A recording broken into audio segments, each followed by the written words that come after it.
Cuento de abuelo. Cuento de abuelo. Capítulo 1. Unidos para siempre.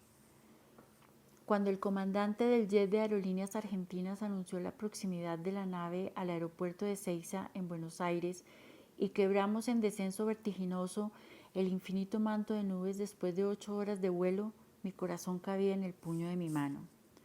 Volví ese 17 de septiembre de 1990 a esa tierra entrañable, a nuestro afecto por no sé qué misterioso atractivo en más de 5 décadas, porque casi niños ya sabíamos de las románticas melodías que brotaban del bandoneón, esa cajita mágica que expande su elástica y arrugada entraña a voluntad de mágicas manos que en éxtasis hablan de olvido, de viejas querencias, de amores truncados, de reos olvidados, de cómplices senderos que guiaron los pasos de algún enamorado o de años idos y perdidos en el tiempo, pero añorados siempre. Esas melodías, repito, ya nos eran familiares y formaban parte de nuestro cancionero cotidiano.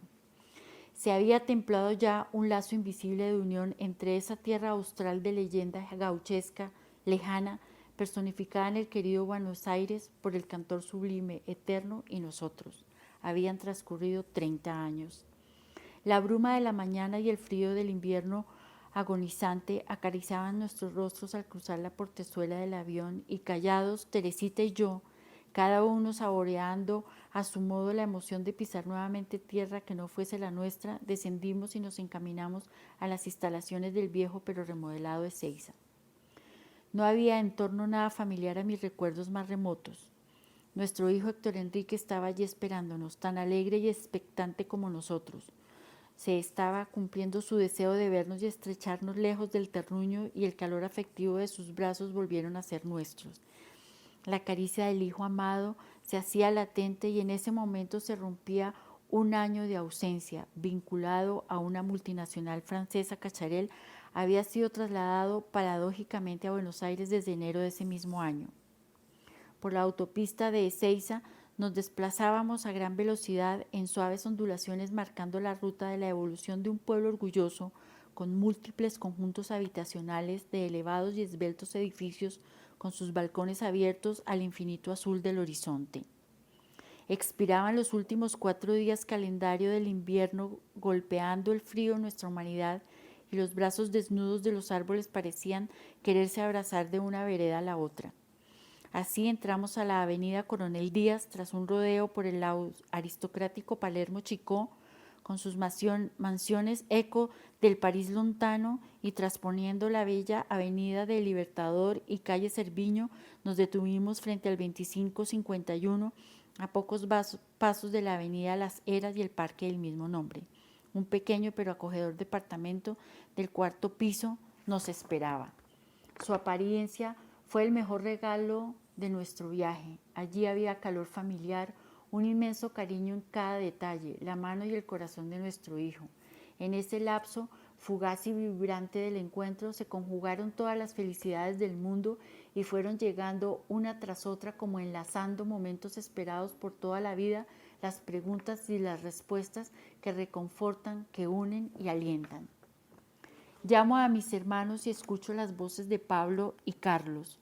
Errante y solitario el primero, cuando en esa misma pampa abierta e infinita nuestros padres, un día uno y otro, años atrás, escapaban de la vida dejándolo sumido en la orfandad y la tristeza. Al segundo, impotente y dolido ante la realidad de la vida que le quitaba, sin sospecharlo, un pedazo de su lejana tierra, de la cual voló un día en que, estrenando alas, cruzó los Andes en busca de la pampa prometida, atando con sufrimiento y coraje de un golpe el eslabón que nos unía a todos un buen día bajo la inconmensurable cielo azul, cumpliendo un anhelo esperado por años. El hospital alemán está ubicado en la calle Pueyrredón al 1640, como dicen los porteños, nombre que fue de un político y militar desaparecido en 1850, después de ocupar el gobierno hacia 1816, no sin convertirse antes en héroe cuando la ocupación inglesa de la ciudad, fundado por alemanes. Desde luego, es un enorme edificio que no niega su avanzada edad, con el nombre de sus fundadores en enorme bronce empotrado en uno de los muros de su amplio vestíbulo. Luisito, como lo conocen allí, es jefe de una de las salas de terapia intensiva y en la ocasión de mi primera visita al hospital fue fácil apreciar el afecto que el personal le tiene. Tuve además la oportunidad de pasearme por todas sus dependencias y sus bien cuidados jardines donde no faltaban unos cuantos gatos porque en Buenos Aires ellos son una entidad. Dos artistas argentinos, Anico Sabo y Eduardo Gudiño Keffer, lo dicen en su hermoso libro Buenos Aires por arte de magia, abro comillas, que todos los gatos en Buenos Aires están en el jardín botánico. Mentira, están en todas partes, cierro comillas. ¿Y qué decir de sus hermosos jardines? También están en todas partes, hay que estar allí para sentirlos, olerlos, disfrutar su colorido y recrearse en ellos. A pocos días de estar en Buenos Aires, mi hermano Carlos se enfermó inesperadamente. Una sorpresiva peritonitis lo llevó ahora como paciente a su hospital por 2 veces consecutivas. Por varios días nos mantuvo preocupados, pero a la vez con la gran fe en sus buenos amigos de blusa blanca. Cierto es que todas las cosas malas de la vida también tienen en el fondo un lado positivo, y este se hizo presente en el sentido de habernos permitido, por esa misma circunstancia, haber estado más cerca de él durante su convalecencia. De no haber sido así, su tiempo hubiera sido limitado y no hubiéramos tenido la oportunidad de compartir tanto tiempo a su lado en su lecho de enfermo. Me había reencontrado con mi hermano separado por tanto tiempo, hermanos que apenas si nos cruzábamos muy de cuando unas letras. Volví a deleitarme de su amena charla oportuna, llena de humor.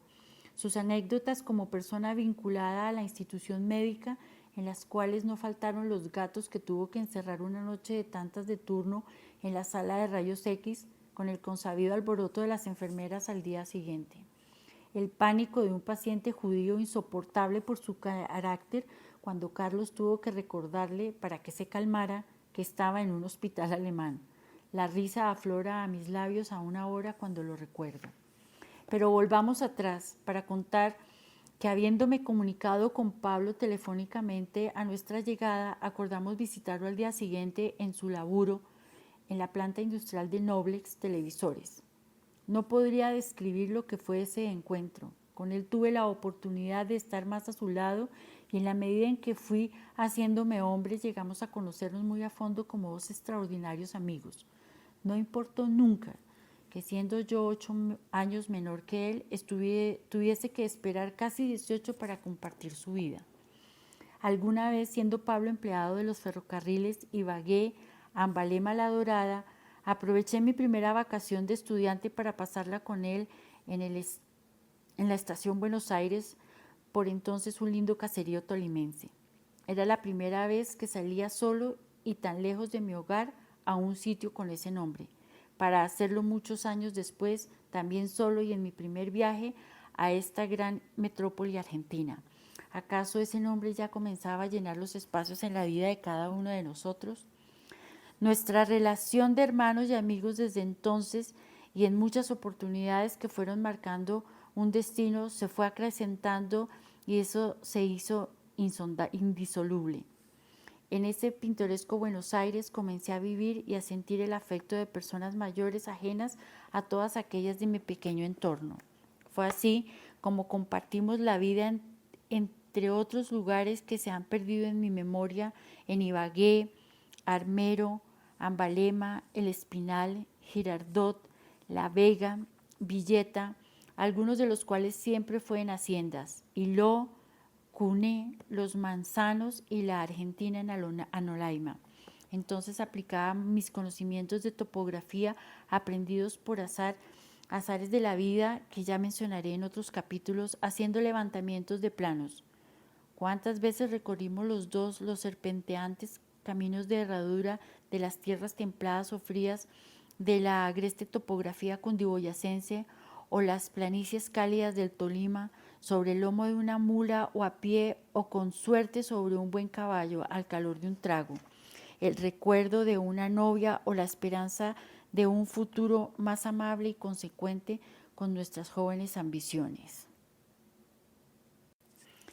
Mi madre tuvo la suerte de encontrar en Pablo su compañero y confidente. Fue, aparte de mi padre, la persona que tuvo el privilegio de conocer su vida asignada por la tristeza que no pudo superar.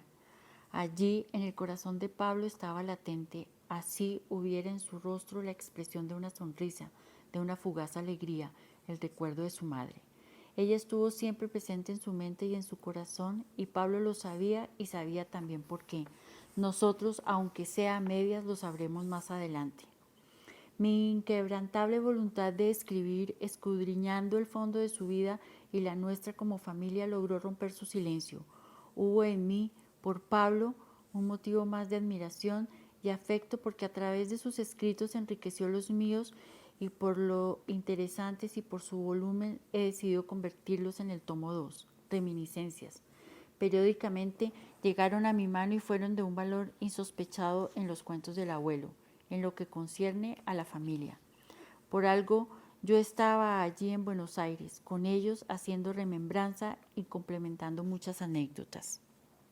La huella de los años y toda una historia se enlazaron en un postrer abrazo al despedirnos en la parada del autobús que debía llevarnos a Teresita y a mí a la capital federal, en cumplimiento de un itinerario inquebrantable que nos obligaba a emprender el regreso forzoso a nuestra patria. Esa primavera de 1990 quedaba envuelta en el más entrañable recuerdo y en medio de una infinita esperanza de volver a vernos. Habíamos compartido en familia en su casa del partido 3 de febrero en Loma Hermosa, sitio al cual aprendimos a llegar en el autobús número 57 que tomábamos en la Plaza Italia, justamente y nada menos que a espaldas de la enorme y ecuestre estatua de Garibaldi, controvertido político italiano, aguerrido y aventurero, valeroso hombre que escribió toda una epopeya donde quiera estuvo. El encuentro con Nelly, esposa de Carlitos, sus hijos y nietos, estuvo rodeado de emociones. Se volvía al pasado y al presente en fugaces recuerdos que llegaban a los labios sin control. El vino, el mate, la comida criolla, las costumbres, sus modismos, las anécdotas y toda esa gama de cosas que brotan cuando se juntan en un momento dado. Dos épocas separadas por tanto tiempo llenaron los espacios con un sabor que trajo una íntima familiaridad. Desde la terraza del edificio de departamentos de donde nuestra sobrina Jacqueline tiene el suyo, se ven los 4 puntos cardinales de la provincia de San Martín. También se ve la fachada del cementerio donde reposan los restos de nuestros padres. El 17 de octubre con Teresita y Jacqueline fuimos a visitarlos. Mucho tiempo antes de viajar había en mí una extraña expectativa y una emoción atragantada en el pecho que no sabía explicar, menos en ese instante en que nos acercábamos paso a paso por una calle recta arborizada. Compramos flores y entramos al edificio central de 3 plantas donde están las bóvedas que guardan restos. En la medida en que penetrábamos me sentía como hollando un sitio vedado. Por los pasillos centrales, muy limpios y ordenados, decenas de lápidas de mármol de igual tamaño y color dispuestos a la usanza italiana, esto es, con la fotografía de los seres queridos. Qué extraña sensación al caminar por entre ellos sintiendo como vivas las miradas de miles de ojos a tu espalda, como expectantes siguiendo tus pasos. La lápida de nuestros queridos viejitos no escaparon a la costumbre. Allí estaban ellos a la altura de nuestro corazón, uno al lado del otro, con su rostro sereno y mirada dulce, como quien sabe que todo llega y se cumple, como si supieran que nosotros estábamos allí presentes, siguiendo fieles a su destino, confundidos sus despojos en una sola urna, unidos para siempre. No hubiera podido ser de otra manera. Mi garganta se había dilatado y mis ojos estaban nublados. Besé sus rostros y mi mano acarició sus rasgos inolvidables y en el fondo de mi alma bullía su recuerdo, invadida toda por la tristeza y la nostalgia, porque quizás esta era la última vez que yo pudiera estar presente ante ellos. Cuántas cosas pude decirles por no haber evitado en su momento su voluntaria expatriación, ilusionados por un mundo mejor, en busca de otra vida más amable con todos sus hijos, tal como lo soñó nuestra madre. como una justa recompensa a una vida consagrada a la felicidad de cada uno de ellos. Han pasado muchos años desde entonces y solamente ahora, en el momento en que, haciendo remembranzas de una y otra cosa, releyendo las periódicas notas de mi hermano Pablo, que son una esencia, una relación fiel, franca y valerosa de cada acontecimiento de nuestra vida, recapacitada y dicha sin ambajes, se estremece mi corazón, porque veo la vida desde el horizonte que traza mi ocaso y pienso que en muchos instantes de ella cometí injusticias, especialmente con mi padre, cuando se hundía agobiado por la penuria y la desesperanza, después de haber perdido todo en la fatídica hora del holocausto abrileño del 48. Sus hijos habíamos escapado de sus manos generosas por rutas diversas y equidistantes. Si de algo sirve escribir estas líneas para alguien en el futuro, que sea la oportunidad para rendir homenaje a su memoria, con el más cálido sentimiento de nuestro corazón. Ellos saben cuánto los recordamos y amamos. Ellos huyeron de su tierra natal tratando de sembrar con su hijo mayor en otras latitudes un horizonte más amable, pero llevaban su corazón afligido y allá no encontraron quien ayudara a regar el incipiente grano de su última ilusión y éste murió. ¿O acaso lo llevaban muerto? Yo no hice nada por él, no tendí mi mano que ya sostenía las incipientes ramas de mi huerto y dejé que el destino arrastrara de mi lado esos seres queridos a quienes aprendí a amar cuando la pluma comenzó a poner fechas a distancia para crearnos quiméricos destinos que nos juntarían de nuevo y podríamos reconstruir lo que habíamos perdido sobreponiendo el corazón a la razón. Pablo y Carlos andaban por igual en lo suyo, el primero como mayor porque en el momento crítico no tomó la rienda de la mano de mi padre, pero tuvo más tarde la ocasión de ser para ellos su callado firme y constante a costa de su felicidad personal, hasta que cerró los ojos de cada uno en la hora suprema de su tránsito. El segundo porque tuvo que sufrir y de qué manera las consecuencias de su inmadurez. No tuvo la culpa de su protagonismo impelido por la fuerza de un destino que ninguno hicimos nada por cambiar. Él no había aprendido a volar y sus maestros no se dieron cuenta cuando se lanzó al infinito espacio de lo desconocido y de lo inesperado.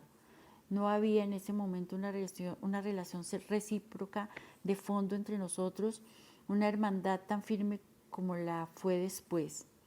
¿Cómo podríamos haberlo hecho si el mundo se abrió a nuestros ojos sin siquiera sospecharlo? A pocos días de mi visita al cementerio de San Martín con Teresita y Jacqueline, tal y como lo hicimos 31 años atrás, en esa misma tierra austral, con otro modo de ser y pensar y plenos de vida, paradójicamente estábamos allí los tres hermanos, frente a la losa fría de mármol, reafirmando nuestro compromiso de permanecer unidos para siempre hasta la muerte y más allá de ella, correspondiendo a sus deseos. Hasta el 2 de diciembre estuvimos disfrutando la hospitalidad argentina en la grata compañía de nuestro hijo en su escaso tiempo y solo por los sitios que nos parecieron de mayor interés. Un tour por el Teatro Colón, considerado el segundo en el mundo después del Milán, nos mostró la magnitud impresionante de todo aquello que tiene que ver con el arte del teatro en todas sus manifestaciones, escudriñando todo lo que hay realmente en el trasfondo de un espectáculo como una ópera. El teatro es un verdadero museo de todas las épocas, con sus inmensos talleres, salas de ensayo, bodegas, donde se arman escenografías de todo tipo, por donde circulan pintores, albañiles, carpinteros, costureras, directores, estudiantes, etc. Toda una corte de personajes que suben, bajan, corren de aquí y allá, concentran absolutamente la atención de quien visita ese enorme palacio de una de las artes más bellas del mundo. El edificio de la ópera ocupa una manzana y parte de las bodegas del subsuelo están por debajo de la avenida 9 de Julio. Para conocer Buenos Aires se requiere de mucho tiempo y un programa previo. Trataré de describir algunos sitios fuera de los muchos museos que visitamos, como San Telmo, que es un barriecito típico de la época colonial, en el centro de los más invaluables e indescriptibles anticuarios conocidos, donde se palpa el arte en todas sus manifestaciones, con muestras procedentes mayormente de Europa y y concretamente de Inglaterra, Italia y Alemania. No olvidar que la Argentina es algo así como una hija predilecta de Europa y en especial de esos países y lo que fue y ha sido su infraestructura, su carácter y muchas de sus costumbres son una réplica de ese continente. Los domingos se llena su placita de pequeños kioscos que apenas si dan campo para pasar y detenerse a contemplar miles de objetos, muestrario de todo cuanto se puede imaginar y que lleva al visitante a recorrer la historia del mundo de muchos años atrás, porque aparte de esa muestra maravillosa, lo es también la parte viva de algunos presentadores y vendedoras que dan vida al pasado, vestidos a la usanza de años pretéritos, lindas mujeres con sus caras empolvadas, coqueteando tras un abanico de nácar y filigranas de encajes y oro, y los adandis de cabellera engominada luciendo sus mejores chalecos de fantasía adornados con león y leotinas nunca vistas. Los restaurantes de sus viejas calles trasladan a quienes cruzan el umbral de sus vetustas puertas de madera ricamente labrada como en un túnel del tiempo al siglo XVIII por el estilo, la artesanía de sus escaleras, los pisos, sus muebles, los atesorados de donde cuelgan lámparas reliquias y en donde se llega a las lágrimas cuando sorpresivamente aparecen como de la nada dos ancianos maestros del tango de la vieja guardia que rompen con su presencia el murmullo multitudinario del cálido ambiente, confundiendo en lenguas de diversas latitudes y tras el súbito silencio las vibrantes notas de un viejo y arrinconado piano y un violín hacen estremecer las más recónditas fibras del corazón y hacen llorar. La Recoleta cargada de historia es un sitio de reunión de la gente in, para usar un término de moda, donde convergen forzosamente turistas, intelectuales, enamorados, funcionarios que disfrutan de sus tertulias al aire libre y tibio de la primavera mientras consumen un express o beben un chop, cerveza en copa, con o sin ingredientes, o un exquisito vino riojano.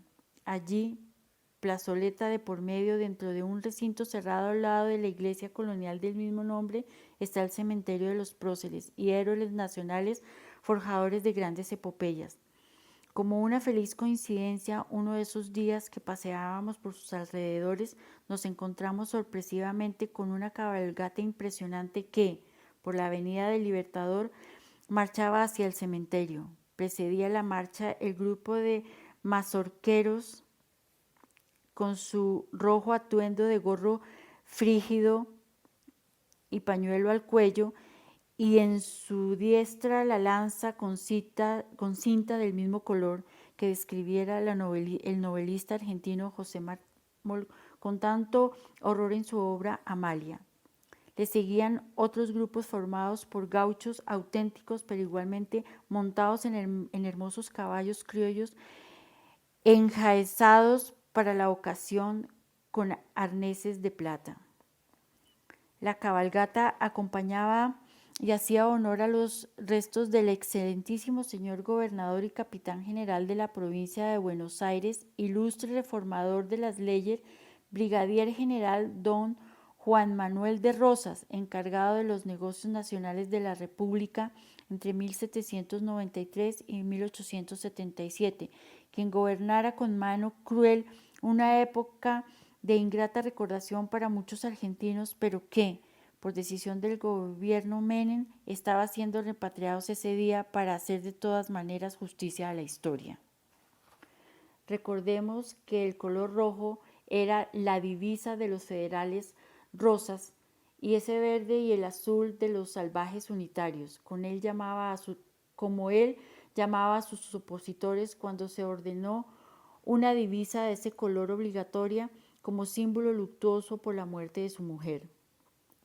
Para finalizar este capítulo y no prolongar este recorrido, quiero resaltar otros sitios interesantes que nos fueron gratos, como el Tigre, un barrio al norte de la ciudad sobre el estuario del Plata, que forman en su origen la confluencia de los ríos Uruguay y Paraná en un laberinto de islas y arroyos semejando algo así como una pequeña Venecia donde predominan los chalets y por supuesto embarcaciones de todo tipo.